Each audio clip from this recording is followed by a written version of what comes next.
সুপ্রিয় মৎস্য চাষী উদ্যোক্তা ভাই ও বন্ধুগণ, আসসালামু আলাইকুম। আশা করি আপনারা সকলেই ভালো আছেন। প্রিয় দর্শক মণ্ডলী, প্রত্যেক দিনের ন্যায় আজকেও হাজির হয়েছি বাণিজ্যিকভাবে আরও একটি মাছের পোনা নিয়ে। আজকে আপনারা স্ক্রিনে দেখতে পাচ্ছেন বর্তমান সময়ে ব্যাপক চাহিদা সম্পন্ন মাছ থাই পাঙ্গাস মাছ। প্রিয় দর্শক মণ্ডলী, পাঙ্গাস মাছ সম্পর্কে নতুন করে বলার কিছু নেই। বাংলাদেশের আমিষের চাহিদা পূরণে এই মাছটি কিন্তু ব্যাপক চাহিদা পূরণ করছে এবং সুস্বাদু হওয়ায় এবং কাটা কম হওয়ায় এই মাছের চাহিদা কিন্তু দিন দিন বৃদ্ধি পাচ্ছে। তাই প্রিয় দর্শক মণ্ডলী, বাণিজ্যিকভাবে এই মাছটি কিন্তু আপনি চাষ করতে পারেন। এই মাছটি চাষ করার জন্য আপনাকে সঠিক মানের পোনাটি দিচ্ছি আমরা নিজস্ব হ্যাচারিতে মাছের পোনা উৎপাদন করি এবং সঠিকভাবে পোনাগুলো পর্যবেক্ষণ করে আপনাদের মাঝে নিজস্ব পরিবহন দ্বারা হোম ডেলিভারি। প্রিয় দর্শক মণ্ডলী, আপনি কিন্তু সরাসরি আমাদের ঠিকানায় চলে আসতে পারেন।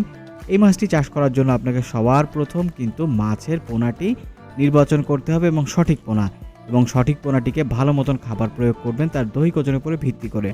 এবং অবশ্যই আপনি কিন্তু পোনাটিকে একটি জলাশয়ে চাষ করবেন অথবা পুকুরে। তাই সেই ক্ষেত্রে আপনাকে অবশ্যই পুকুরটি ভালো মতন প্রস্তুত করতে হবে, পাড় মজবুত রাখতে হবে এবং পাড়টি কিন্তু ঢালু থাকতে হবে। এবং পরিবহন ব্যবস্থাপনা, সেচ ব্যবস্থাপনা, এই বিষয়গুলো আপনি কিন্তু সবসময় লক্ষ্য রাখবেন।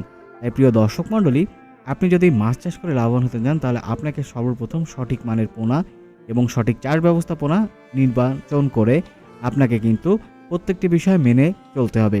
তাহলে আপনি মাছ চাষ করে লাভবান হতে পারবেন। প্রিয় দর্শক মণ্ডলী, আমি আপনাদের সাথে আরও একটি বিষয় নিয়ে গুরুত্বপূর্ণ কথা বলি। সেটি হচ্ছে, আপনারা অনেকেই মাছের পোনা যখন ক্রয় করেন তারপরে পানিতে অবমুক্ত করার সময় কিন্তু একটি জিনিস ভুলে যান। সেটি হচ্ছে, অনেকে পানির তাপমাত্রার সাথে খাপ খাইয়ে নেন না।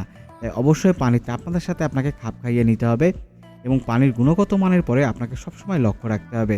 কেননা মাছের যে পরিমাণ পুষ্টিগুণ, অর্থাৎ মাছটি যে পরিবেশে থাকবে তার সহায়ক পরিবেশ যদি আপনি সৃষ্টি না করে দিতে পারেন তাহলে কিন্তু মাছগুলো তেমন একটি বেড়ে উঠবে না এবং মাছ চাষে লাভবান হতে পারবেন না।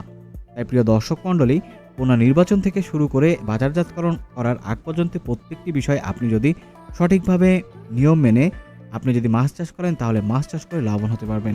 তাই আজকে আর কথা বাড়াবো না, আপনার কাঙ্ক্ষিত থাই পাঙ্গাস মাছের পোনাটি আজই আমাদের হ্যাচারি থেকে সংগ্রহ করুন এবং নির্দ্বিধায় আমাদের স্ক্রিনে দেওয়া নম্বরে যোগাযোগ করুন এবং আমাদের কাছ থেকে বুঝে নিন আপনার সুস্থ সবল মাছের পোনাটি।